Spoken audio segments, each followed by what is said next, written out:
seseorang menggunakan bahan peledak untuk menangkap ikan. Namun sebelumnya di sini hadir ya nanti yang akan menjelaskan yaitu Bapak Kombes Pol Doni Charles Go. Beliau sebagai Kasubdit Info Air. Kemudian nanti ada Bapak Wisnu Ardiansah sebagai analis hasil penangkapan pelanggaran penangkapan Ditjen Pengawasan Sumber Daya Kelautan dan Perikanan yang berada di ujung. Kemudian yang berikutnya adalah Bapak Suwondo. Sudah siap ya? Baik, bismillahirrahmanirrahim. Assalamualaikum warahmatullahi wabarakatuh.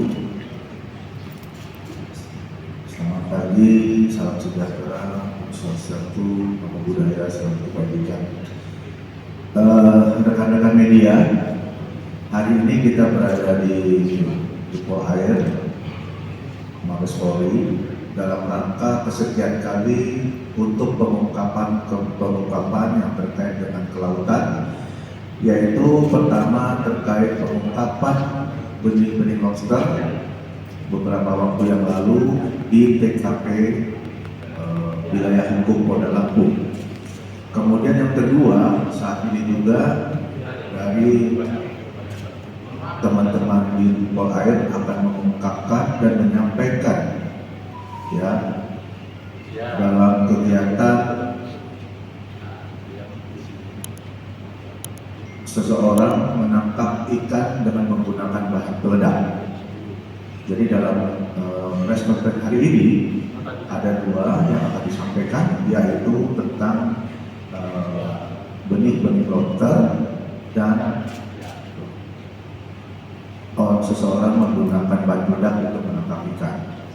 Namun sebelumnya di sini hadir ya nanti yang akan menjelaskan yaitu Bapak Kombes Pol Doni Charles Go. Beliau sebagai Kasubdit Info Air. Kemudian nanti ada Bapak Wisnu Ardiansah sebagai analis hasil penangkapan pelanggaran penangkapan Ditjen Pengawasan Sumber Daya Kelautan dan Perikanan yang berada di ujung. Kemudian yang berikutnya adalah Bapak Suwondo. Oknum-oknum akan melaksanakan kegiatan ekspor benih-benih lobster tidak sesuai dengan aturannya. Sudah kesekian kali dari Direktorat Pol Air ya melakukan pengungkapan. Oleh karena itu kami dari Polri menegaskan akan tetap melaksanakan penegakan hukum terutama di wilayah perairan bersama stakeholder lainnya ya, dalam menyelamatkan hasil bumi negara kita. Yang kita melihat kerugian-kerugian yang kita dapati itu sangat besar ya, miliaran rupiah. Sekali lagi Polri bersama stakeholder lainnya akan terus meningkatkan pengamanan ya di laut terkait dengan ekspor ilegal yang sudah ditentukan aturan mainnya. Baik rekan-rekan media, untuk mempercepat waktu, mari kita sama-sama mendengarkan rilis dari Kombes Pol Doni Charles Go ya, dalam kegiatan pengungkapan dua kegiatan atau dua hal, yaitu masalah penyelundupan benih-benih lobster dan kegiatan seseorang melakukan penangkapan ikan dengan menggunakan bahan peledak. Untuk Kombes Doni, waktu dan tempat kami persilakan. Baik, terima kasih. Assalamualaikum warahmatullahi wabarakatuh. Selamat pagi, salam sejahtera bagi kita sekalian. Yang saya hormati kabar hasil pengungkapan kasus tindak pidana. Ada dua kasus tindak pidana yang akan kami sampaikan pada kesempatan ini, yaitu yang pertama kasus penguasaan bahan peledak ya, tanpa izin yang kami duga akan digunakan untuk penangkapan ikan. Itu kasus yang pertama. Kemudian kasus yang kedua, ini tindak pidana perikanan. di mana kami menemukan ada upaya untuk pengiriman BBR yang kita duga akan dibawa ke luar negeri. Ini ada 2 kasus yang akan kita rilis hari ini. Baik, kita masuk ke kasus yang pertama. Untuk diketahui bahwa penangkapan untuk kasus pertama ini terjadi pada tanggal 9 Oktober 2024. Untuk TKP-nya sendiri, ini di sekitar Pelabuhan Ketapang, Kecamatan Ketapang, Kabupaten Lampung Selatan, Provinsi Lampung. Itu TKP-nya. Kemudian barang bukti yang berhasil kami sita itu yang pertama sumbu berjumlah 30 helai. Kemudian ada potasium yang sudah dicampur dengan cat brom kurang lebih setengah kilogram. Kemudian ada potasium putih 2 kilogram.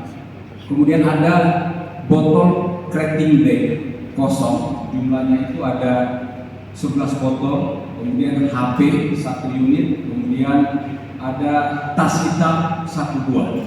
Ya. Untuk kronologis penangkapannya sendiri, pada waktu yang saya sebutkan, ya, anggota kami dari patroli perairan, ya, di Polair Polri, pada saat itu memeriksa seseorang yang hendak menyeberang. Yang bersangkutan akan naik kapal penyeberangan. Kemudian pada saat diperiksa, ternyata yang bersangkutan membawa sebuah tas dengan isi barang bukti yang kami sampaikan tadi di awal. Kita lakukan pemeriksaan. Setelah kita temukan, kita lakukan pemeriksaan singkat. Yang bersangkutan mengakui bahwa barang-barang ini diminta oleh seseorang lagi, di mana seseorang ini profesinya sebagai tekong kapal.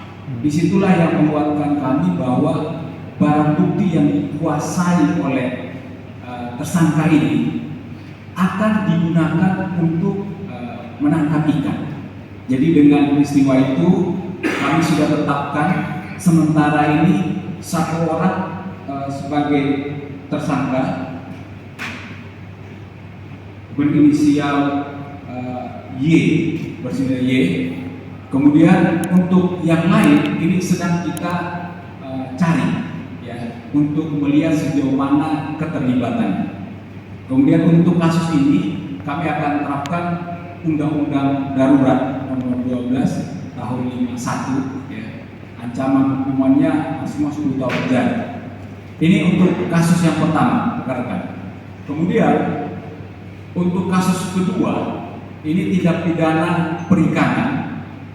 Untuk diketahui rekan-rekan bahwa kejadiannya ini kita ungkap pada tanggal 12 Oktober 2024.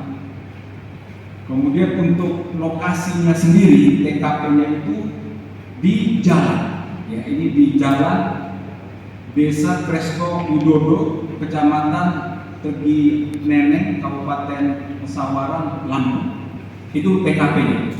Kemudian barang bukti yang berhasil kami sita 100.000 benih lobster, 100.000, dan ini sudah dicacah oleh tim pencacah dari KKP. Kemudian 1 unit mobil Daihatsu Blind Van, kemudian box styrofoam sebanyak 20 box, kemudian 1 unit handphone. Untuk kronologis pengungkapannya sendiri, setelah tim kami dari Polair mendapat informasi, ya, ada kendaraan yang kami curigai sedang membawa BBL. Kemudian kami buntuti dan kami hentikan di TKP yang sudah kami sebutkan tadi. Kemudian pada saat kami hentikan, kami periksa. Di situ kami dapati seorang, ya, yang berposisi sebagai driver. Kemudian kami dapatkan juga 20 box styrofoam yang berisi sejumlah 100.000 benih lobster.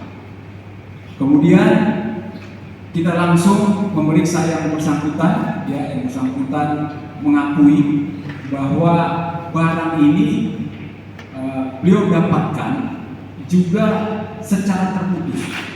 Kemudian barang ini pun juga nanti direncanakan akan dibawa ke Jambi. Sejauh itu yang bisa kami sampaikan. Kemudian setelah kita lakukan pemeriksaan, kita sudah tetapkan driver ini sebagai tersangka.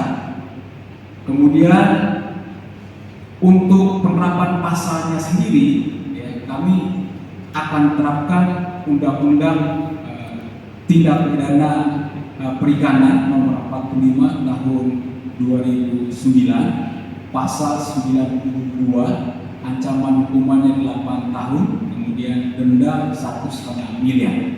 Kemudian berdasarkan barang bukti beber yang kami sita ini, sejumlah 100.000 benih, kalau kita konversikan dengan harga jual di pasar gelap, maka kami dari Polair telah berhasil mengamankan kerugian negara sebesar 25 miliar rupiah. Demikian press release yang kami sampaikan untuk 2 kasus yang tadi kami jelaskan, baik itu yang pertama penguasaan handak ya tanpa izin, kemudian yang kedua berkaitan dengan tindak pidana perikanan. Namun sebelum lebih jauh, saya ingin menjelaskan, mudah-mudahan rekan-rekan dari media bisa mencatat ini, karena banyak sekali masyarakat yang menanyakan ya, kenapa kami dari Polair dan beberapa instansi yang lain juga terus melakukan tindakan. Untuk diketahui rekan-rekan bahwa benih-benih lobster ini mempunyai nilai keekonomian yang tinggi. Apabila ini dikelola sampai pada usia atau mungkin ukuran konsumsi, maka nilai jualnya akan jauh lebih tinggi. Kemudian dengan adanya jalur distribusi, penyelundupan, pengiriman yang dilakukan secara ilegal ini jelas sangat merugikan bangsa, merugikan masyarakat juga. Pada kesempatan ini saya sampaikan sedikitnya ada 3 ya, kerugian apabila praktek pengiriman beber ini tetap dilakukan secara ilegal. Kita ketahui bahwa jalur resmi untuk pengiriman, entah itu ekspor atau pembudidayaan beber ke luar negeri misalnya, ini sudah diatur, di mana dalam setiap pengirimannya itu negara memperoleh penerimaan dalam bentuk PNBP. Setiap benih lobsternya itu ada nilai. Nah, kemudian kalau misalnya ini tetap berlangsung, maka kerugian yang pertama itu negara tidak mendapat pendapatan PNBP.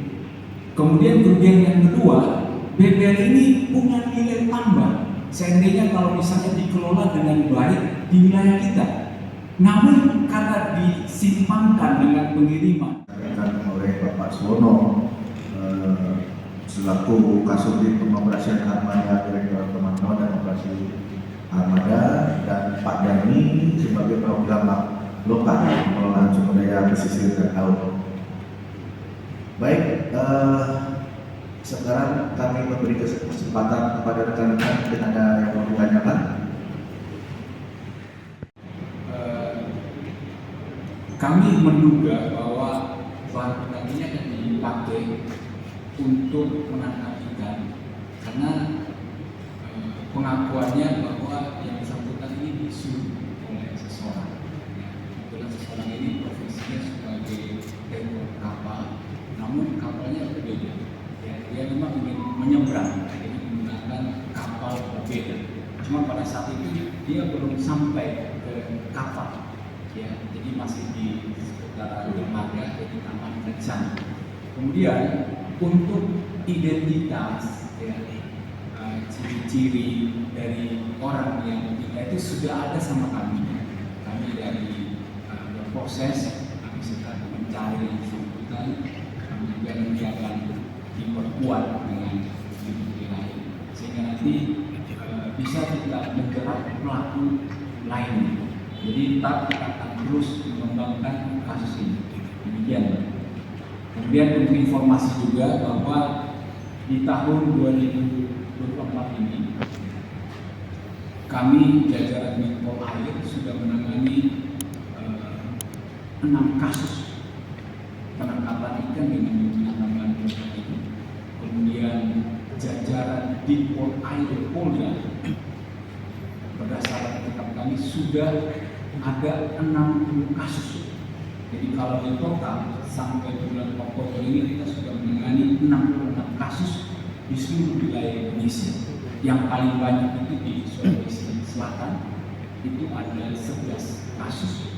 Kemudian disusul di Polda